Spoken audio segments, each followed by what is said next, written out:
بسم اللہ الرحمن الرحیم۔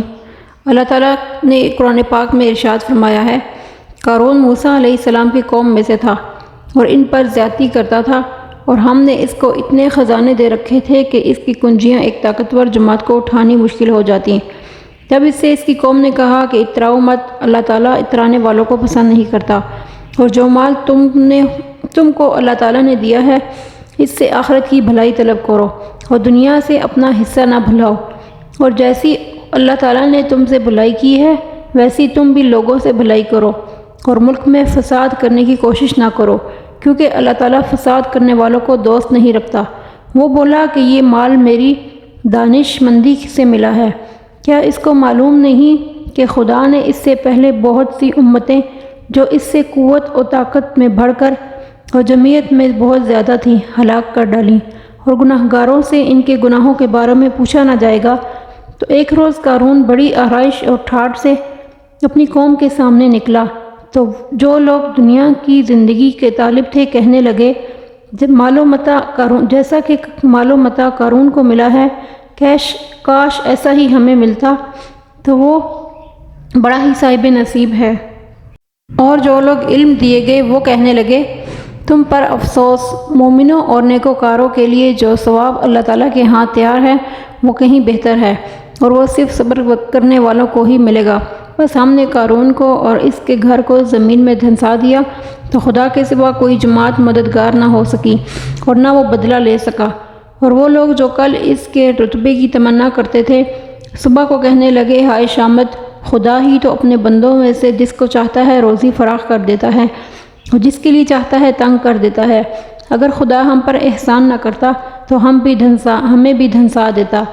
ہائے خرابی، کافر نجات نہیں پا سکتے، اور جو آخرت کا گھر ہے ہم نے اسے ان لوگوں کے لیے تیار کر رکھا ہے جو ملک میں فساد اور ظلم کا ارادہ نہیں رکھتے، اور انجام نیک اور پرہیزگاروں کا ہی ہے۔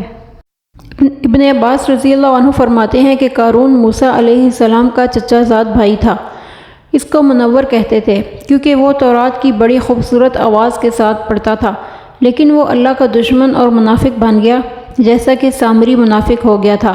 کثرت مال کی وجہ سے اس کی سرکشی اور بغاوت نے اس کا بیڑا غرق کر دیا۔ اللہ تعالیٰ نے اس کے کثیر خزانوں کا ذکر کیا ہے، تاکہ صورتحال یہ تھی کہ اس کے خزانوں کی چابیاں اٹھانا طاقتور مردوں کی جماعت پر مشکل اور سخت دشوار ہوتا تھا، اور کہا گیا کہ وہ چمڑے سے بنائی گئی تھیں اور 60 خچروں پر اٹھائی جاتی تھیں۔ قارون نے موسیٰ علیہ السلام پر زنا کی تہمت لگوائی۔ ابن عباس رضی اللہ عنہ اور حضرت صدی سے ذکر کیا گیا ہے کہ قارون نے ایک بدکار عورت کو کچھ مال اس شرط پر دیا کہ وہ لوگوں کے سامنے موسیٰ علیہ السلام کو کہے کہ تو نے میرے ساتھ ایسا کیا ہے۔ کہا جاتا ہے کہ اس عورت نے یہ بات کہہ دی تو آپ پر ڈر کی وجہ سے کپکپی طاری ہو گئی۔ آپ نے 2 رکعت نماز ادا کی، پھر اس عورت سے اس بات پر قسم اٹھوائی اور پوچھا کہ تو نے یہ بات کیوں کی ہے؟ اس عورت نے جواب دیا کہ یہ کام مجھ سے قارون نے کرایا ہے۔ یہ بات سن کر موسیٰ علیہ السلام اللہ تعالیٰ کے لیے سجدے میں گر گئے اور قارون کے حق میں بد دعا کی۔ تو اللہ تعالیٰ نے موسیٰ علیہ السلام کی طرف وحی کی کہ میں نے زمین کو آپ کے تابع کر دیا ہے، وہ آپ کا حکم مانے گی۔ تو موسیٰ علیہ السلام نے زمین کو حکم دیا کہ اسے اور اس کے محل کو نگل جا، تو زمین نے اسے نگل گئی۔ اور بعض مفسرین نے یہ بھی کہا ہے کہ قارون پوری شان و شوکت اور اپنی زیب و زینت کے ساتھ اپنی قوم کے سامنے آیا اور اپنا لاؤ لشکر اور خچروں میں گھرا ہوا جن پر خزانے کی چابیاں لدی ہوئی تھیں اور فاخرہ لباس پہن کر موسیٰ علیہ السلام کی مجلس سے گزرا، اور موسیٰ علیہ السلام پہلی قوموں کے عروج اور زوال کے حالات و واقعات سنا کر قوم کو واعظ کر رہے تھے۔ جب قارون کو لوگوں نے دیکھا تو بہت سے چہرے اس کی طرف متوجہ ہو گئے۔ موسیٰ علیہ السلام نے قارون کو بلایا اور اس سے پوچھا کہ اس نے ایسا کیوں کیا ہے؟ قارون نے جواب دیا کہ اے موسیٰ، اگر تجھے نبوت کے ذریعے مجھ پر فضیلت حاصل ہے تو مجھے مال و دولت کے لحاظ سے تجھ پر فضیلت ہے۔ اگر آپ چاہیں تو باہر نکلیں اور بد دعا کریں، اور میں آپ کے لیے بد دعا کرتا ہوں۔ پس موسیٰ علیہ السلام باہر تشریف لائے اور قارون بھی اپنی قوم کے ساتھ باہر آیا۔ تو موسیٰ علیہ السلام نے فرمایا کہ پہلے تو بد دعا کرتا ہے یا میں تیرے لیے کروں؟ قارون نے کہا کہ میں کرتا ہوں۔ پھر قارون نے موسیٰ علیہ السلام کے لیے بد دعا کی جو قبول نہ ہوئی۔ پھر موسیٰ علیہ السلام نے کہا اب میں دعا کروں؟ اس نے کہا ہاں۔ موسیٰ علیہ السلام نے اللہ تعالیٰ سے عرض کی کہ یا اللہ زمین کو آج میرے لیے فرما بردار کر دے۔ اللہ تعالیٰ نے موسیٰ علیہ السلام کی طرف وحی نازل فرمائی کہ زمین کو میں نے آپ کے لیے مطیع کر دیا ہے۔ موسیٰ علیہ السلام نے کہا کہ اے زمین اس کو پکڑ لے، تو زمین نے اس کے پاؤں تک پکڑ لیا۔ موسیٰ علیہ السلام نے پھر فرمایا اس کو گھٹنوں تک پکڑ لے، زمین نے گھٹنوں تک نگل لیا، پھر شانوں تک قابو کر لیا۔ پھر فرمایا کہ اس کے مال و دولت کی طرف توجہ کر، اس نے اس کے تمام خزانے پکڑ لیے اور لوگ ان کو دیکھ رہے تھے۔ پھر آپ نے اپنے ہاتھ سے اشارہ کیا کہ قارون اور اس کی قوم کو لے جا۔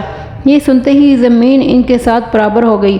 حضرت قتادہ رضی اللہ عنہ سے مروی ہے کہ ہر روز زمین ان کو ایک آدمی کے قد کے برابر دنسا دیتی ہے۔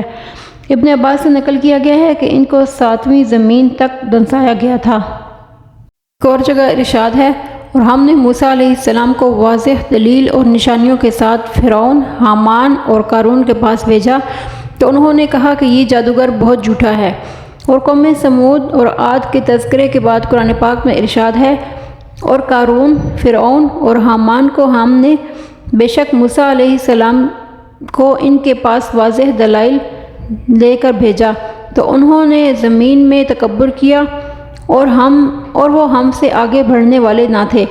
بس ہم نے ان سب کو ان کے گناہوں کے سبب پکڑ لیا۔ ان میں سے کچھ پر ہم نے پتھر برسائے اور ان میں سے کچھ کو سخت چیخ نے آ لیا اور کچھ کو ہم نے زمین میں دھنسا دیا اور کچھ کو ہم نے پانی میں ڈبو دیا۔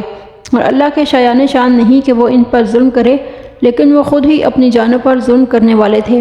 بس قارون کو زمین میں دھنسایا گیا، فرعون اور حامان اور ان کے لشکروں کو غرق کیا گیا، یقیناً وہ گناہ گار تھے۔ حضرت عبداللہ بن عمر رضی اللہ عنہ فرماتے ہیں کہ رسول اللہ صلی اللہ علیہ وسلم نے ایک دن نماز کا ذکر فرمایا اور ارشاد فرمایا کہ جو آدمی نماز کی حفاظت کرے گا تو یہ نماز اس کے لیے قیامت کے دن روشنی، دلیل اور کامیابی کا ذریعہ بنے گی، اور جس نے نماز کی حفاظت نہ کی اس کے لیے نہ روشنی ہوگی، نہ دلیل ہوگی اور نہ نجات ہوگی، اور وہ قیامت کے دن قارون، فرعون، حامان اور ابی بن خلف کے ساتھ ہوگا۔